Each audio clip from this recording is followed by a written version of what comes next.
नमो सिद्धाणम नमो ऐरियाणम नमो उवज्जायाणम नमो लोये सवसाहुणम।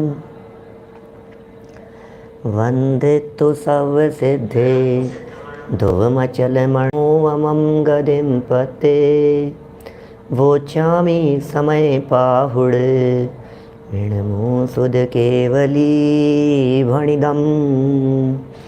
नमः समय साराय स्वानुभूत्या चकासते चेत स्वभावाय भावाय सर्वभावांतरच्छिदे। जिन स्वानुभूति से खिरी मम अनुभूति मधिगिरी। श्री विमल धारा जैन श्रुत आनंद अमृत से भरी। समता प्रवाह बहावती रागादि विकल्प तोड़ी के। माँ सरस्वती प्रतिभाव वंदन दृष्टि निज में जोड़ी के। दृष्टि निज में जोड़ी के। ग्रंथराज समयसार जी यहाँ सामने विराजमान हैं। आचार्य कुंद कुंद स्वामी की दिव्य देशना अमृत चंद्र स्वामी द्वारा प्रस्तुत किया गया, परोसा गया अमृत, उसका सेवन करने के लिए प्रत्येक आत्मार्थी सदा काल लालायित रहता है।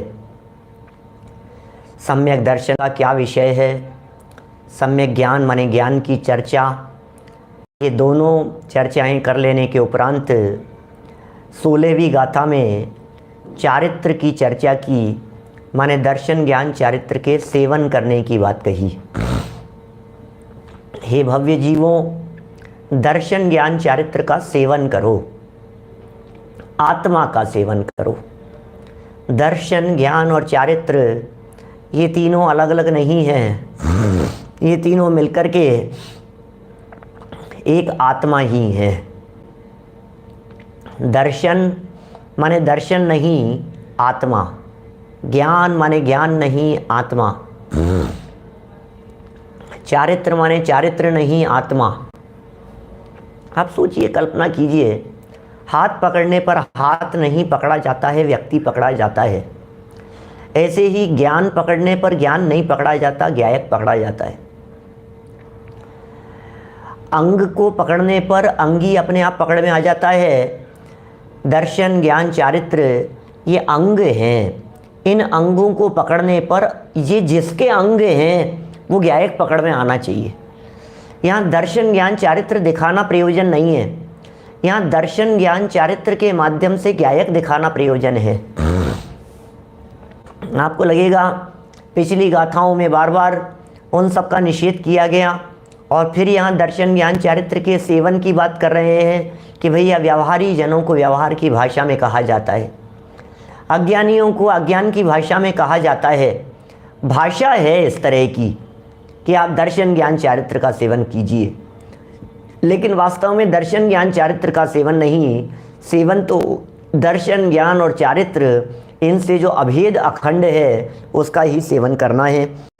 16वीं गाथा कल हमने यहाँ आपके बीच में पूर्ण की थी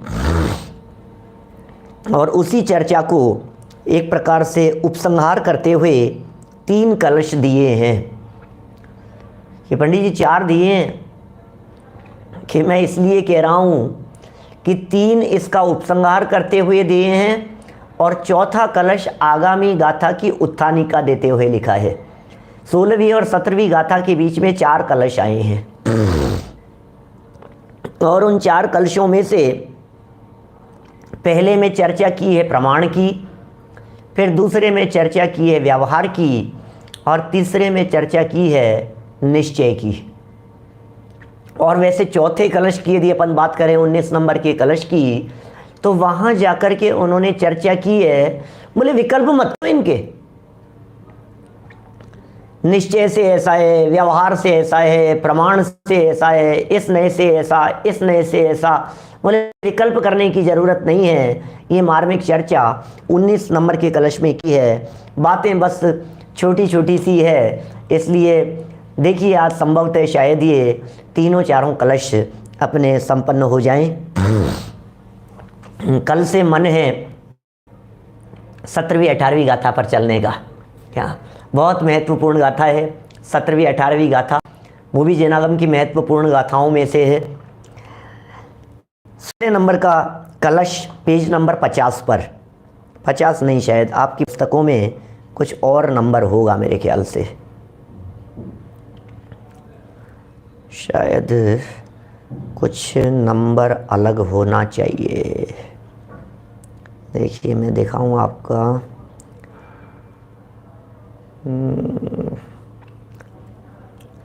कलश नंबर 16 है और पेज नंबर है 56, 56 नंबर पेज है। देखिए दर्श, इसके पहले उत्थानी का कुछ नहीं है। ऊपर 3 पंक्तियां दी है 16वां कलश शुरू करने के पहले 56 नंबर पेज पर। अब आचार्य अमृतचंद्र 4 कलशों के माध्यम से यह स्पष्ट करते हैं कि प्रमाण और नयों से आत्मा की उक्त संदर्भ में क्या स्थिति है और हमें क्या करना चाहिए। प्रमाण और नयों के माध्यम से क्या स्थिति है इसे 3 कलशों में बतलाया और हमें क्या करना चाहिए इसे चौथे कलश में बतलाया। 16, 17 और 18 नंबर के कलश में प्रमाण और नय के माध्यम से इस आत्मा को जानने की प्रेरणा भी दी गई है। 19 नंबर के कलश में आकर के ये कह दिया अब ये काम करो, अब ऐसा करो, अब अधिक विकल्पों से क्या, सर्व विकल्पों से विराम लेकर के अपने आत्म तत्व को ही जानो, पहचानो और उसी में समा जाओ। हम यहाँ से कलश पढ़ते हैं, फिर पद्यानुवाद पढ़ेंगे और फिर उनके संदर्भ में आपके बीच में चर्चा करेंगे। पहले कलश का वाचन इसी 16 नंबर पेज पर। दर्शन ज्ञान चरित्र स्त्रीत्वादेकत्वतः स्वयं मेच को मेच कश्चापि समवात्मा प्रमाणतः। दर्शन ज्ञान चरित्र स्त्रिभिः परिणम तत्वतः एकोपि त्रिस्वभावात् व्यवहारेण मेचकः परमार्थेन तु व्यक्त ज्ञातृत्व ज्योतिषैकशः कः सर्वभावान्तरध्वंसी स्वभावत्वाद् मेचकः। आत्मनश्चिन्तयैवालं मेचका मेचकत्वयोः दर्शन ज्ञान चरित्रैः साध्य सिद्धिर्न चान्यथा। बड़े 2-2 लाइन के अंदर कलश दिए हैं और पद्यानुवाद 4-4 लाइन में दिया है। जरा देखिए क्या लिखते हैं। मेचक कहा है आत्मा दृग ज्ञान अरे आचरण से यह एक निज परमात्मा बस है अमेचक स्वयं से। परमाण से मेचक अमेचक एक ही क्षण में आहा। यह अलौकिक मर्म भेदी वाक्य जिन वर ने कहा। आत्मा है एक यद्यपि किंतु नय व्यवहार से त्रैरूपता धारण करे सद ज्ञान दर्शन चरण से। बस इसलिए मेचक कहा है आत्मा जिन मार्ग में हर इसे जाने, बिन जगत जन ना लगे सन मार्ग में। आत्मा में चक कहाँ है यद्यपि व्यवहार से, किंतु वह में चक नहीं है अमेचक परमार्थ से। है प्रगट ज्ञायक ज्योतिमय वह एक है भूतार्थ से। है शुद्ध एकाकार पर से भिन्न है परमार्थ से। मेचक मेचक आत्मा के चिंतवन से लाभ क्या। कुछ कलश पढ़ते समय बातें ख्याल में आ रही है क्या? देखिए 16 नंबर के कलश में प्रमाण की बात कही, 17 नंबर के कलश में ये कहा कि भाई ये तो परम व्यवहार से ऐसा है, और 18 नंबर के कलश में कहा परमार्थ से ऐसा है। अब 19 नंबर के कलश में कितनी मार्मिक बात कहते हैं, जरा पढ़ते हैं। देखिए यहाँ चक अमेचक आत्मा के चिंतवन से लाभ क्या। बस करो अब तो इन विकल्पों से तुम्हें है साध्य क्या। बस करो अब तो इन विकल्पों से तुम्हें है साध्य क्या। हो साध्य सिद्धि एक बस सद्ज्ञान दर्शन चरण से। पथ अन्य कोई है नहीं जिससे बचे संसरण से। वाह वाह, अरे भाई दूसरा कोई रास्ता नहीं है जिससे संसरण से बचा जा सके। दूसरा कोई मार्ग नहीं है, दूसरी कोई विधि नहीं है, दूसरी कोई प्रक्रिया ही नहीं है। सम्माननीय श्रीमद जी साहब कहते हैं, एक होए तृण कालमा परमारथनो पंथ। परमार्थ का मार्ग ही एक ही है तीनों कालों में। भूतकाल में भी यही मार्ग था, वर्तमान में भी यही मार्ग है, भविष्य में भी यही मार्ग होगा। ये मार्ग कभी बदलता नहीं है, ये मार्ग कभी छूटता नहीं है, ये मार्ग परिवर्तित नहीं होता है। ये वो मार्ग है जो काल से अप्रभावित रहता है, जो क्षेत्र से अप्रभावित रहता है। चौथे काल के जीव यदि आराधना करें तो मार्ग क्या है, और पंचम काल के जीव यदि आराधना करें तो मार्ग क्या है। विदेश क्षेत्र के जीव यदि आराधना करें तो मार्ग क्या है, और भरत क्षेत्र के जीव यदि आराधना करें तो रास्ता क्या है। कहते हैं एक होए तृण कालमा, क्या एक होए तृण कालमा परमारथनो पंथ। परमार्थ का जो मार्ग है वो तीनों कालों में एक ही है, बस त्रिकाल एक ही है, त्रिकाल एक ही है। और ये कह रहे हैं भैया एक ही है, इसके अलावा तो सिद्धि का मार्ग कुछ है नहीं। ये मेचक क्या होता है? ये मेचक अमेचक, मेचक अमेचक की चर्चा की है यहाँ। ये शब्द थोड़े से जटिल से दिखते हैं, सुनील जी सराफ साहब, ऐसा लगता है मेचक क्या है ये। मेचक अमेचक बड़े सरल शब्द हैं। वैसे अमृत चंद्राचार्य देव ने यहीं प्रयोग किए हैं, अन्यत्र कहीं प्रयोग नहीं हुए हैं। अन्य ग्रंथों के अंदर भी ये शब्द बड़ी दुर्लभ है इन्हें तलाश पाना। मेचक है मेचक आत्मा। मेचक कहते हैं अनेकाकार, मेचक अनेक प्रकार के विकल्प।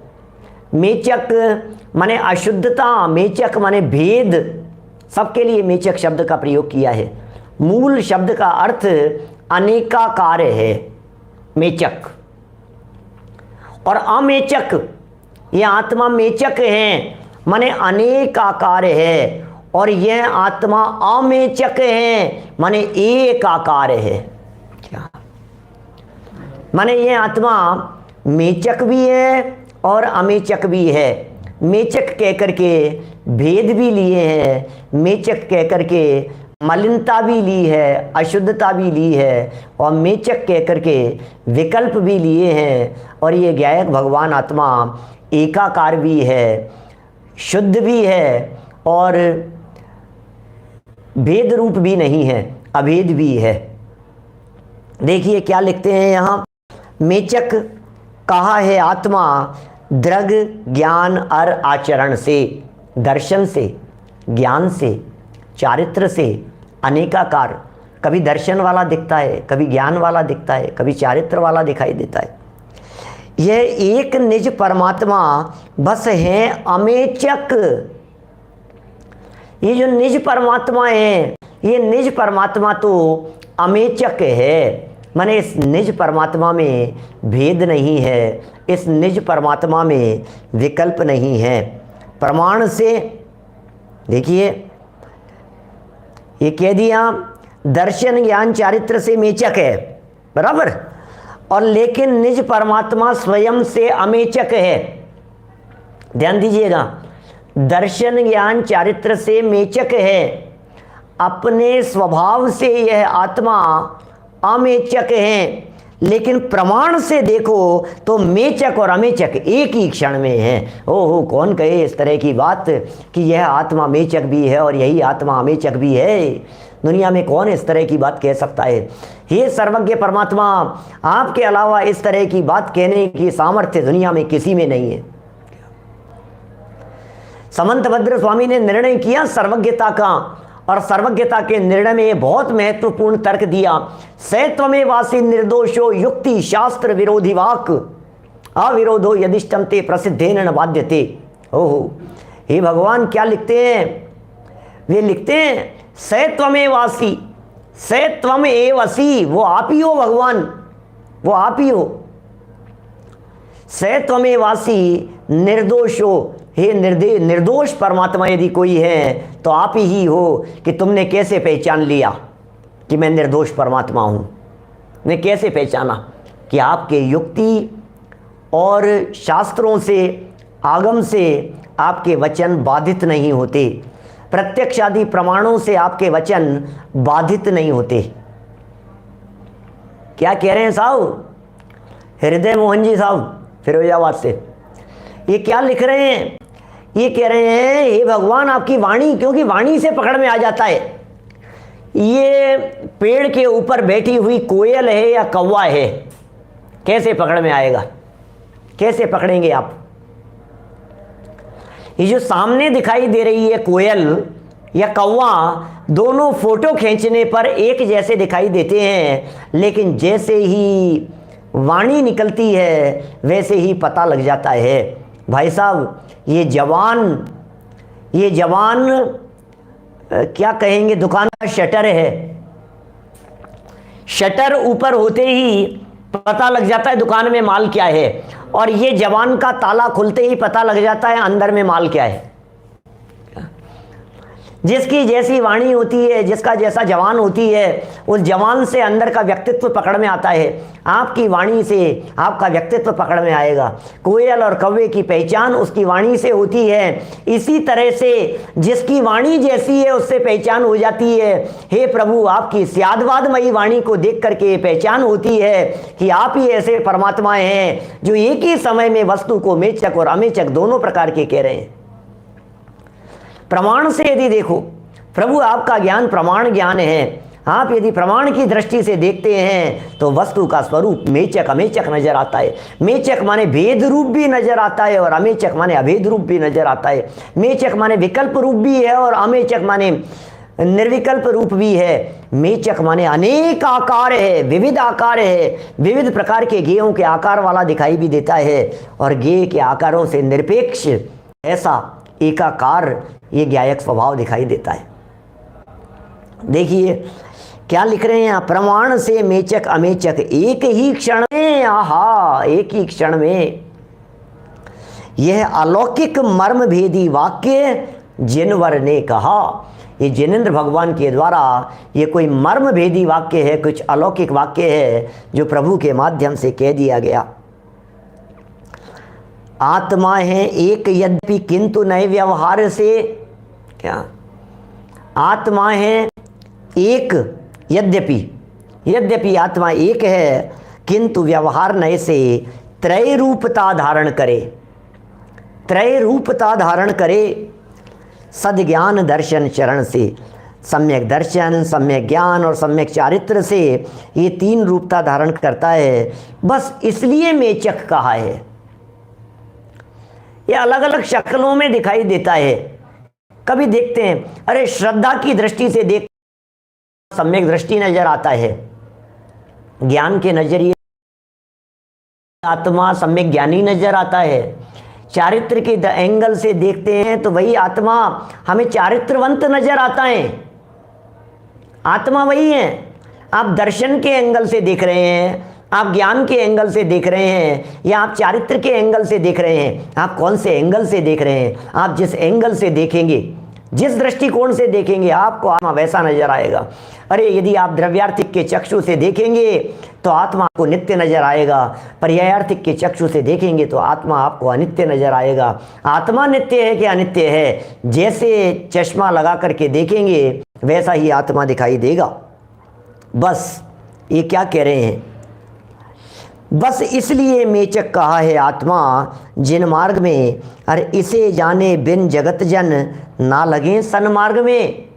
इस स्वरूप को जाने बिना, आत्मा के शुद्ध स्वरूप को जाने बिना, मेचक अमेचक स्वरूप को जाने बिना ये लग नहीं सकते ये जीव सन्मार्ग में। ये व्यवहार नहीं से बात कही गई दर्शन ज्ञान चारित्र के भेद करके। अब और चलते हैं आगे 18 नंबर के कलश पद्यानुवाद के अर्थ की ओर। आत्मा मेचक कहा है यद्यपि व्यवहार से। ऊपर वाले कलश में क्या कहा था, आत्मा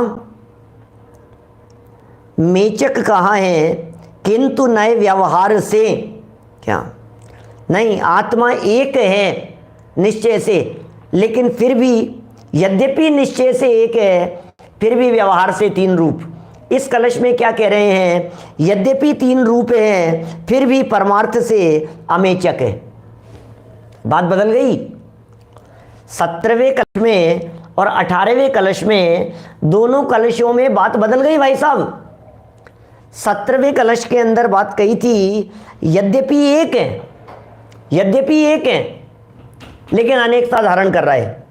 18वें कलश में कह रहे हैं यद्यपि अनेक रूप हैं लेकिन फिर भी एक रूपता है। देखिए क्या लिखा, आत्मा मेचक कहा है यद्यपि व्यवहार से किंतु वह मेचक नहीं है अमेचक परमार्थ से तो वह अमेचक ही है प्रकट ज्ञायक ज्योतिमय। वह एक है भूतार्थ से, है शुद्ध एकाकार, पर से भिन्न है परमार्थ से। वो तो शुद्ध है, वो तो एकाकार है, वो तो पर से भिन्न है। परमार्थ से यदि देखा जाए तो एक शुद्ध पर से भिन्न एकाकार नजर आता है। अंतिम कलश 19वां, इसका भी पद्यानुवाद देख करके फिर इनके अर्थ पढ़ेंगे अपन नीचे से। मेचक अमेचक आत्मा के चिंतवन से लाभ क्या। यह आत्मा अनेक आकार है या आत्मा एकाकार है, इस चिंतन से लाभ क्या है। इस आत्मा को अनेकाकार कह दिया, इस आत्मा को एकाकार कह दिया, आखिर इस चिंतन से लाभ क्या है इन सब विकल्पों से। बस करो अब तो इन विकल्पों से, तुम्हें है साध्य क्या। अरे तुम्हें क्या साध्य की सिद्धि की प्राप्ति होगी, तुम तो इन सर्व विकल्पों से अब तो बस करो, विराम ले लो। ऊपर संस्कृत में ऐसे शब्द के प्रयोग किए हैं विराम लेने के संदर्भ में। 19वां कलश देखिए, आत्मनश्चिंतयैव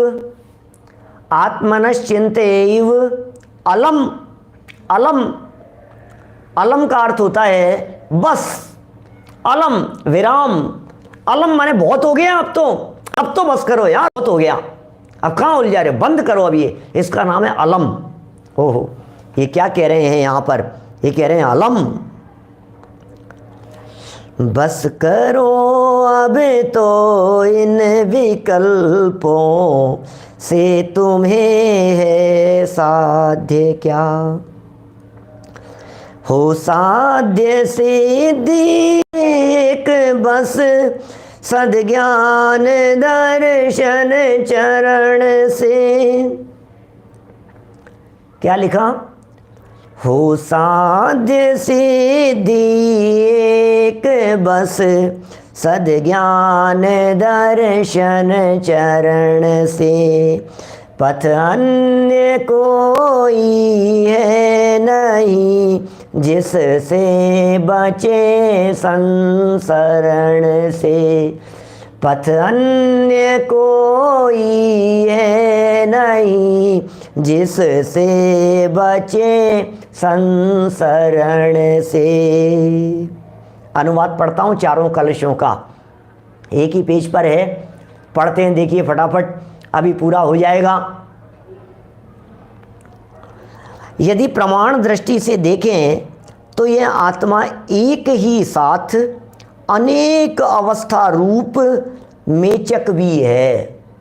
प्रमाण दृष्टि से देखो तो ये मेचक नज़र आता है, अनेक अवस्थाओं रूप नज़र आता है, और एक अवस्था रूप अमेचक भी है, अनेक अवस्था रूप भी है और एक अवस्था रूप भी है। अनेक अवस्था रूप मेचक नज़र आता है और एक अवस्था रूप अमेचक नज़र आता है। ओहो, ये भगवान आत्मा अनेक अवस्थाओं रूप है या ये भगवान आत्मा एक अवस्था रूप है? बोले अवस्थाओं की दृष्टि से देखने पर अनेकाकार है और अवस्थाओं से परे देखने पर एकाकार है। देख कैसे रहे हो आप? अवस्थाएं भी हैं लेकिन अवस्थाओं में रहने वाला, अवस्थाओं के आधार पर नहीं बदलने वाला एक तत्व, वो स्वरूप भी उसमें सदा काल कायम है। एक अवस्था रूप अमेचक भी है क्योंकि इस आत्मा को दर्शन ज्ञान चारित्र से तीन पना अनेक पना प्राप्त है और वह स्वयं से एक है। इस आत्मा को तीन पना प्राप्त है, दर्शन ज्ञान चारित्र से तीन पना प्राप्त है इस आत्मा को। बार बार में कह रहे हैं, पीछे भी कहा था, अनेकता में एकता और एकता में अनेकता। निर्मल चंद जी साहब, ये बात ही कुछ अजब गजब की है। अनेकता में एकता है और एकता में अनेकताएं। देखिए, ये कह रहे हैं व्यवहार नय से आत्मा अनेक रूप कहा गया है, तथापि व्यवहार नय से आत्मा अनेक रूप कहा गया है, तथापि नहीं, ऊपर पढ़ रहे हैं, ऊपर एक अवस्था रूप अमेचक भी है क्योंकि इस आत्मा को दर्शन ज्ञान चारित्र से तीन पना प्राप्त है और यह स्वयं से एक है ना। अब इसके आगे नेक्स्ट वाले कलश की तरफ बढ़ रहे हैं अपन। 17 नंबर वाले कलश का अनुवाद है यहाँ लिखा हुआ। यद्यपि यह आत्मा एक है, आत्मा तो एक ही है, आत्मा तो अभेदी है, यद्यपि ये आत्मा तो अखंड ही है, तथापि व्यवहार दृष्टि से देखा जाए तो त्रिस्वभाव रूपता के कारण, यद्यपि आत्मा एक ही है, व्यवहार से देखा जाए तो यह आत्मा एक ही है, तथापि फिर भी एक ही होने पर भी व्यवहार दृष्टि से देखा जाए तो त्रिस्वभाव रूपता के कारण अनेक है, अनेकाकार है, मेचक है, क्योंकि वह दर्शन ज्ञान और चारित्र इन तीन भावों रूप परिणमन करता है। ये आत्मा दर्शन ज्ञान चारित्र रूप परिणमन करता है। ये कभी आत्मा दर्शन रूप परिणमन करता है और ज्ञान रूप भी परिणमन करता है और चारित्र रूप भी परिणमन करता है, और ये आत्मा दर्शन ज्ञान चारित्र रूप सदा काल परिणमन करता है, हर समय परिणमन करता है। दर्शन ज्ञान चारित्र रूप हर समय परिणमन करने पर भी न कभी दर्शन रूप हुआ, न कभी ज्ञान रूप हुआ, न कभी चारित्र रूप हुआ। विविध प्रकार के भेदों रूप परिणमन करने पर भी ये ज्ञायक तो सदा काल अभेद ही रहता है। देखिए फिर कह रहे हैं आगे, यद्यपि व्यवहार नय से आत्मा अनेक रूप कहा गया है। क्या कह रहे हैं? यद्यपि व्यवहार नय से आत्मा अनेक रूप कहा गया है। ये जो 17वें और 18वें कलश का जो भेद है, ये मुख्यतः और गौणता का भेद है। उन्होंने कहा 17वें कलश में कहा गया यद्यपि एक है, यद्यपि एक है लेकिन फिर भी अनेकाकार है। यद्यपि एक है, होगा एक बात नहीं, यद्यपि एक हो माने बाद वाली बात पर वजन है। 17वें कलश में यद्यपि एक है लेकिन फिर भी दर्शन ज्ञान चारित्र रूप अनेकाकार है, ये 17वां कलश था। 18वें कलश में बात बदल दी है, वजन बदल गया है कि बोले यद्यपि होगा दर्शन ज्ञान चारित्र के भेद वाला, तथापि है तो एक ही। क्या है? सिर्फ वजन का फर्क है। निहाल चंद जी बाबूजी साहब, सिर्फ वजन का फर्क है, वजन अलग है, बस इतनी बात कहना चाह रहे हैं। यहाँ दर्शन ज्ञान चारित्र की जो चर्चा कर रहे हैं, ये दर्शन ज्ञान चारित्र के अभेदता की बात कर रहे हैं। ये दर्शन ज्ञान चारित्र के आधार पर ये बात कह रहे हैं कि ये दर्शन ज्ञान चारित्र होंगे, होते हुए भी ये एकाकार है और एक होते हुए भी अनेकाकार है। एकता में अनेकता और अनेकता में एकता, ये जैन दर्शन की कुछ अद्भुत विशेषता है भाई साहब। एकता में अनेकताएं और अनेकता में एकताएं, यही तो जैन दर्शन की अद्भुत विशेषताएं हैं। भारतीय संस्कृति की विशेषताएं बतलाते हुए भी इसी तरह की बात कही जाती है। ऐसा ही कहा जाता है, हमारी भारतीय संस्कृति में भी अनेकता में एकता है और एकता में अनेकता है। क्या ऐसा नहीं है कि south Indian food south India वाले ही खाते होंगे? क्या नॉर्थ इंडिया वाले भी खाते हैं? क्या नागपुर का संतरा अकेले नागपुर में ही नहीं चलता है, और राजस्थान में भी खाया जाता है, जयपुर में भी खाया जाता है। और जयपुर के घेवर और फीनी अकेले जयपुर में ही नहीं खाए जाते हैं, वो दक्षिण भारत तक चले जाते हैं। ये अनेकता में एकता, जैसे भारतीय संस्कृति में अनेकता में एकता दिखाते हैं, ऐसे ही हमारे इस आत्मा में, ये भी देश है, अनेक प्रदेशों से मिला हुआ, अरे असंख्यात प्रदेशों से मिला हुआ ये पूरा अभेद अखंड आत्मा, ये एक ही है। धर्मचंद जी साहब, आगरा का पेठा अकेला आगरा में ही नहीं चलता, आगरा का पेठा सब जगह चलता है, ऐसी बातें हैं। देखिए, यद्यपि व्यवहार ने इसे आत्मा अनेक रूप कहा गया है, तथापि, बात बदल गई, तथापि कहकर के क्या कहना चाहते हैं? बात बदल गई। परमार्थ से विचार करें तो शुद्ध निश्चय ने इसे देखें तो प्रकट ज्ञायक ज्योति मात्र से आत्मा एक ही है। क्या प्रकट ज्योति रूप देखें तो ये आत्मा एक ही है, एक स्वरूप ही है, क्योंकि सर्व अन्य द्रव्यों के स्वभाव तथा उनके निमित्त से होने वाले अपने विभाव भावों को दूर करने का उसका स्वभाव है। इसलिए वे परमार्थ से शुद्ध है, एकाकार है, अमेचक है। बड़े सुंदर शब्दावली का प्रयोग किया है यहाँ ये कह दिया, अनेकपना होता है अन्य द्रव्यों के संयोग से। अनेकपना देखा जाता है संयोगों के आधार पर, अनेकपना देखा जाता है चेहरे के आधार पर। ये स्त्री है, ये पुरुष है, ये बालक हैं, ये युवा हैं, ये वृद्ध हैं। ये कैसे देखा आपने? ये रागी हैं, ये विकारी हैं, ये मिथ्या दृष्टि हैं। बोले ये सब पर्यायों का अवलंबन लेकर के देखते हैं तो अनेक प्रकार का दिखाई देगा। ये बहिरात्माएं, ये अंतरात्माएं, ये परमात्मा हो गए भाई साहब। ये कैसे देखा आपने? ये कह रहे हैं अनेकाकारपना, ये मेचकपना है। लेकिन इन सब मेचक अवस्थाओं में रहने पर भी अंदर एकाकार रूप से रहने वाला ज्ञायक वो कैसा है? बोले वो तो निर्मल है, वो अनेकाकार हुआ ही नहीं है। उस ज्ञायक ज्योति मात्र एक आत्मा की दृष्टि से देखें तो अन्य द्रव्यों के स्वभाव से बिल्कुल अछूता रहता है, उनके निमित्त से होने वाले विभाव भावों से बिल्कुल अछूता रहता है, दूर रहता है। इसलिए वह परमार्थ से शुद्ध है, एकाकार है, अमेचक है। परमार्थ से शुद्ध है ये आत्मा, माने इसकी जो शुद्धता है कहते हैं मूढ़ विचक्षण परम सो त्रिविध रूप व्यवहार, ये 3 रूप व्यवहार से कहे जाते हैं। चेतन लक्षण नियत नए सभे जीव इकसार, चैतन्य लक्षण की दृष्टि से देखते हैं तो सभी जीव एक सरीके दिखाई देते हैं, लेकिन कोई मूढ़ है माने बहिरात्मा है, कोई विचक्षण माने अंतरात्मा है, और कोई परम माने परमात्मा है। सुना होगा आपने कभी ये छंद, बहुत पुराना छंद है। क्या लिखा है इसमें?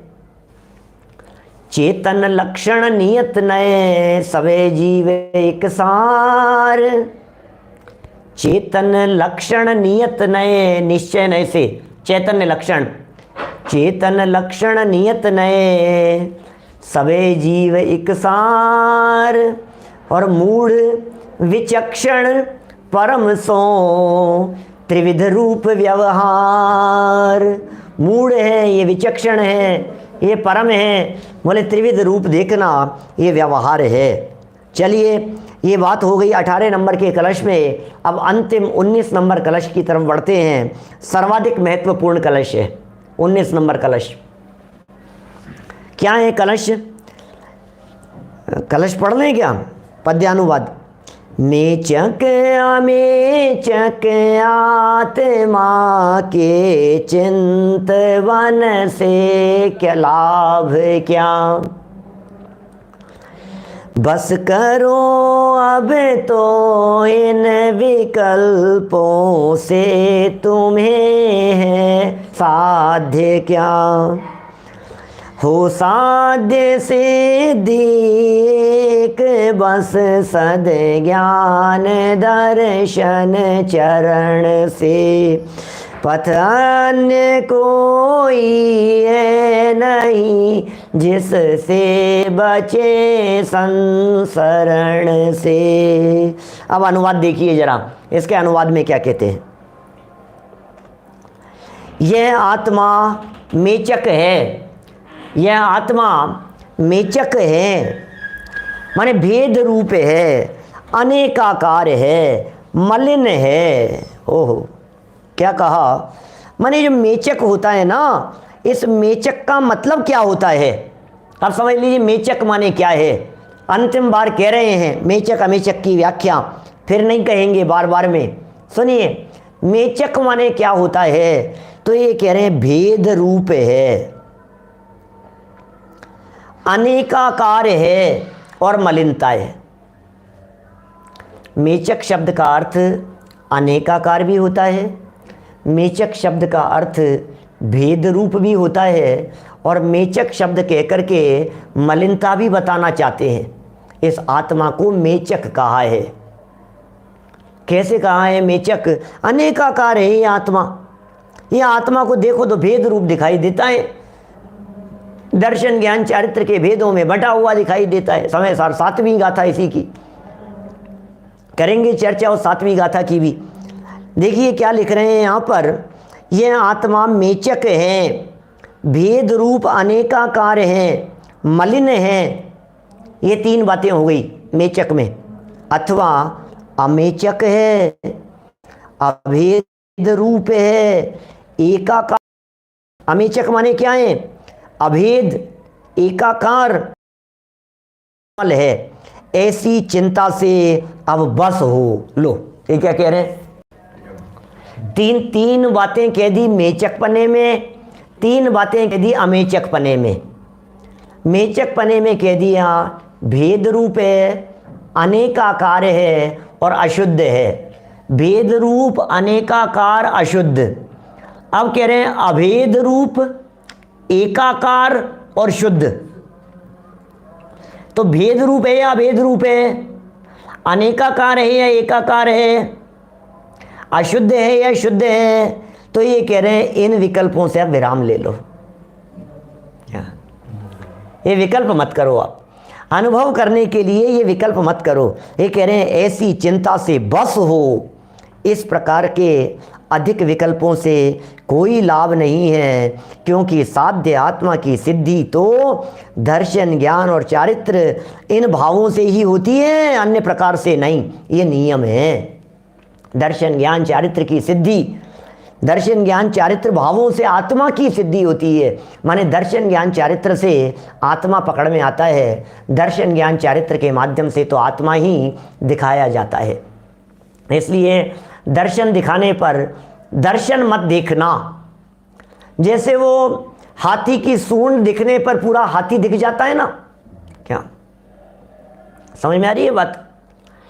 माने हाथी की सूंड देखने पर सूंड देखी और आपने कह दिया हाथी है। बस इसी तरह से श्रद्धान देखा और कहा आत्मा है। जहाँ चरण देखा वहाँ देखा आत्मा है, जहाँ ज्ञान की किरण देखी वहीं देख लिया कि यह आत्मा है। चलिए, तो ये कह दिया इन भावों से आत्मा की सिद्धि होती है। साध्य आत्मा की सिद्धि तो इन्हीं के माध्यम से होती है, अन्य प्रकार से नहीं, अन्य प्रकार से सिद्धि नहीं होती। देखिए यह नियम है, ये नियम बतला दिया। अब निष्कर्ष कह रहे हैं, समापन कर रहे हैं इन चारों कलशों का, एक साथ पूरी करते हैं बात को। उक्त कलशों में एकाकार अनेकाकार, अमेचक मेचक, निर्मल मलिन, अभेद भेद, चार विशेषण हो गए। मेचक अमेचक के लिए ही तीन बातें कही है, एकाकार अनेकाकार, निर्मल मलिन, अभेद भेद के संदर्भ में निश्चय व्यवहार और प्रमाण का पक्ष प्रस्तुत करने के उपरांत 16वें कलश में प्रमाण का पक्ष, 17वें कलश में व्यवहार का पक्ष, 18वें कलश में निश्चय का पक्ष, इस तरह प्रमाण व्यवहार और निश्चय का पक्ष प्रस्तुत कर देने के उपरांत अब यह बताया गया है कि यह सब जान लेने के बाद इन्हीं विकल्पों में उलझे रहने से कोई लाभ नहीं है। कब तक उलझे रहोगे?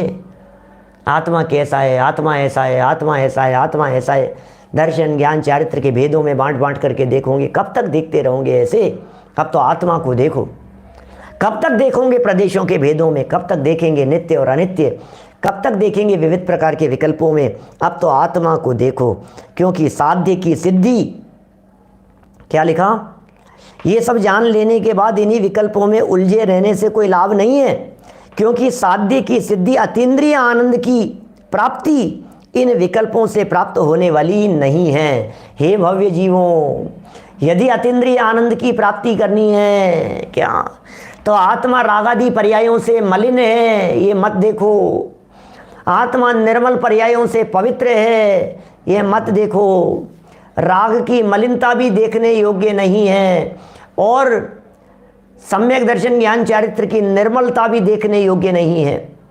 सम्यक दर्शन है कि मिथ्या दर्शन है, सम्यक ज्ञान है कि मिथ्या ज्ञान है, सम्यक चारित्र है या मिथ्या चारित्र है, ये आत्मा में राग द्वेषादि दशाएं हैं कि आत्मा वीतराग है। बोले ये विकल्प करने से कुछ साध्य की सिद्धि होने वाली नहीं है। कब तक करते रहोगे? अब तो इन सर्व विकल्पों से विराम लो, क्योंकि इन विकल्पों में आत्मा की अनुभूति नहीं होती। जब अनुभूति होती है तब विकल्प नहीं होते, जब विकल्प होते हैं तो अनुभूति नहीं होती। अनुभव के काल में यदि विकल्प खड़ा हो जाए तो अनुभव से बाहर आ जाता है ये जीव। देखिए लिख रहे हैं, कितना सुंदर वाक्य कह दिया है। साध्य की सिद्धि माने अतीन्द्रिय आनंद की प्राप्ति इन विकल्पों से प्राप्त होने वाली नहीं है। साध्य की सिद्धि तो फिर कैसे होती है साहब? यदि इन विकल्पों से साध्य की सिद्धि नहीं होती तो कैसे होती है? साध्य की सिद्धि तो निश्चय नय के विषयभूत भगवान आत्मा के आश्रय से ही होने वाली है। साध्य की सिद्धि तो निश्चय नय के विषयभूत भगवान आत्मा के आश्रय से होगी, देह देवालय में विराजमान प्रभु परमात्मा के अवलंबन से होगी, पारिणामिक भाव के अवलंबन से होगी, परम पारिणामिक भाव के लक्ष्य से होगी, पर्याय मात्र से परे अपने इस चैतन्य तत्व को देखने से होगी, मैं ज्ञायक भाव हूँ इसके अवलंबन से होगी। अरे परमात्मा के अवलंबन से नहीं, कारण परमात्मा के अवलंबन से होगी। यदि साध्य की सिद्धि करनी है तो छठी गाथा में जिसे ज्ञायक भाव कहकर के पुकारा गया है उसका लक्ष्य करना होगा। यदि साध्य की सिद्धि करनी है तो नियम सार में पद्म प्रमलधारी देव जैसे कारण परमात्मा कहकर के पुकारते हैं, उसका अवलंबन करना होगा। यदि साध्य की सिद्धि करनी है तो तत्वार्थ सूत्र में उमा स्वामी महाराज जिसके लिए पारिणामिक भाव कहकर के पुकारते हैं, जैसे परम पारिणामिक भाव कहकर के पुकारा गया है, उसके अवलंबन से सिद्धि होने वाली है। साध्य की सिद्धि तो परम शुद्ध निश्चय के विषयभूत भगवान आत्मा के आश्रय से ही होने वाली है, अथवा इसी आत्मा के आश्रय से उत्पन्न होने वाली निश्चय, सम्यक दर्शन, ज्ञान और चारित्र से ही होने वाली है। देखो क्या कह रहे हैं, दोनों प्रकार की बातें आ गई भाई साहब यहाँ। एक बात तो कह दी साध्य की सिद्धि उस त्रिकाली ध्रुव से होगी, तो एक बात हो गई। अब का साध्य की सिद्धि त्रिकाली ध्रुव से होगी या साध्य की सिद्धि त्रिकाली ध्रुव का अवलंबन लेने वाली सम्यक दर्शन, ज्ञान, चारित्र आदि पर्यायों से होगी, उन पर्याय रूपी मार्ग से होगी। भाई जिसकी पर्यायों में सम्यक दर्शन प्रवर्तमान है उसे साध्य की सिद्धि होगी। जिसकी वर्तमान पर्याय में सम्यक दर्शन, सम्यक ज्ञान और सम्यक चारित्र प्रवर्तमान है उसे साध्य की सिद्धि होगी। तो दोनों प्रकार के कथन हो गए। बोले परम शुद्ध निश्चय ने कि विषय के आश्रय से होगी, लेकिन रत्नत्रय के मार्ग से होगी। इस तरह से साध्य की सिद्धि होगी। देखो कितनी गजब की बात कहते हैं, जरा गंभीर बात। कमल जी बोहरा साहब अंतिम चरणों में क्या लिख रहे हैं, अंतिम पैराग्राफ है, अंतिम 3 लाइनें हैं, इस पूरे प्रकरण का निष्कर्ष कह रहे हैं। देखो गंभीरता से विचारने की बात यह है कि यहाँ दर्शन, ज्ञान और चारित्र के भेद को भी मलिनता कहा जा रहा है। क्या कह रहे हैं भाई साहब, देखो गंभीरता से विचारने की बात यह है कि दर्शन, ज्ञान, चारित्र के भेदों को भी मलिनता, मेचक कह दिए है ना, मेचक माने मलिन। भेद देखे तो मलिनता खड़ी हो गई है, भेद देखे तो अशुद्धता खड़ी हो गई है। दर्शन, ज्ञान, चारित्र के भेदों में यदि बांट दिया गया है तो ऐसी अशुद्धता कह करके पुकारा गया है। देखो गंभीरता से विचार करने की बात है, बहुत गंभीरता से देखना भैया। गंभीरता से विचार करने की बात यह है कि यहाँ दर्शन, ज्ञान और चारित्र के भेद को भी मलिनता कहा जा रहा है। अनेकाकार होने से मेचक कहा जा रहा है। जहाँ शुद्ध नय के विषय में दर्शन, ज्ञान, चारित्र के भेद को भी मलिनता कहा जा रहा हो। 7वीं गाथा में भी यही कहा था, यहाँ इस 19वें कलश में भी यही कह रहे हैं। जहाँ दर्शन, ज्ञान, चारित्र के भेद को भी मलिनता कहा जा रहा हो, वहाँ रागादिक मलिनता की तो बात ही क्या करें। माने राग मलिन है, अरे क्या बात कर रहे हो राग की मलिनता की, कि साहब मिथ्या दर्शन से मलिन है, कि क्या बात कर रहे हो मिथ्या दर्शन की मलिनता की।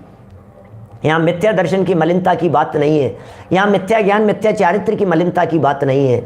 यहाँ राग, द्वेष, काम, क्रोध आदि विकारी भाव, अशुद्ध भाव, विकारी भाव, अपवित्र भाव, उन अपवित्र भावों की चर्चा नहीं है। उल्लास भाई यहाँ तो कह रहे हैं तुझमें यदि दर्शन, ज्ञान, साहब वो तो अशुद्ध नहीं है, अरे अशुद्ध नहीं है, लेकिन दृष्टि में दिखाई देवे तो दृष्टि अशुद्ध हो जाती है।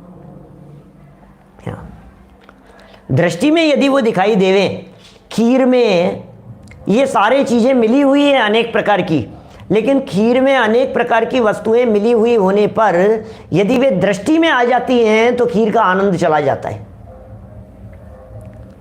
होंगी तो फिर साहब यदि वो अशुद्धता है और आनंद को चला देने वाली है, चलायमान करने वाली है, तो निकाल दो इनको, कि निकालना नहीं है, निकालना नहीं है। ये ज्यों की त्यों बनी रहेगी और फिर भी अभेद अखंड का आनंद लिया जाएगा। बस यही बात यहाँ कही गई है कि दर्शन, ज्ञान, चारित्र के भेद को भी मलिनता कहा जा रहा हो, वहाँ रागादिक मलिनता की तो बात ही क्या करें। माने रागादि मलिनता की और कुछ बात नहीं कही जा सकती है। अब आगामी जो गाथा है 17वीं और 18वीं, 2 गाथाओं का बड़ा मार्मिक ग्रुप है। इन 2 गाथाओं का जोड़ा है और दोनों ही गाथाओं का अर्थ भी एक साथ ही किया जाता है। ये वे गाथाएं हैं जो गाथाएं गुरुदेव श्री ने नैरोबी में चलाई थी और जिनके ऊपर वीडियो प्रवचन उपलब्ध हैं, नैरोबी के हिंदी में हैं, बड़े गजब के हैं। और ये कहना चाहते हैं या इन गाथाओं के माध्यम से करने योग्य कार्य क्या है, प्रथम में प्रथम क्या कार्य करने योग्य है, अपनी निधि को बतलाने वाली ये गाथाएं, इनकी चर्चा उदाहरण सहित कल के प्रकरण में यथा समय हम करेंगे। अभी की बात को हम इसी भावना से विराम देते हैं कि सर्व प्रकार के विकल्पों को रोककर निर्विकल्प की आत्मा की अनुभूति करना ही सारभूत है। हम सभी उस निर्विकल्प आत्मा की अनुभूति करें। इसी भावना से बात को यहीं विराम देता हूँ। निज निधि निज में बताई यह अनंत उपकार है, उसके लिए जिन वाणी माँ को वंदना शत बारे है, वंदना शत बारे। आज 11:15 बजे दोबारा समय सार की चर्चा हम चलाने वाले हैं सम्मेद शिखर जी में शिविर के अवसर पर। माने अभी 11:15 बजे भी चलेगा, रात को 8 बजे भी चलेगा। माने वही विषय समय सार की प्रारंभिक गाथाओं की अर्थ सहित व्याख्या की जा रही है। 11:15 बजे उसका लाभ लेवें। अभी 9 बार नमोकार मंत्र। नमो हरिहंत, नमो सत्ता, नमो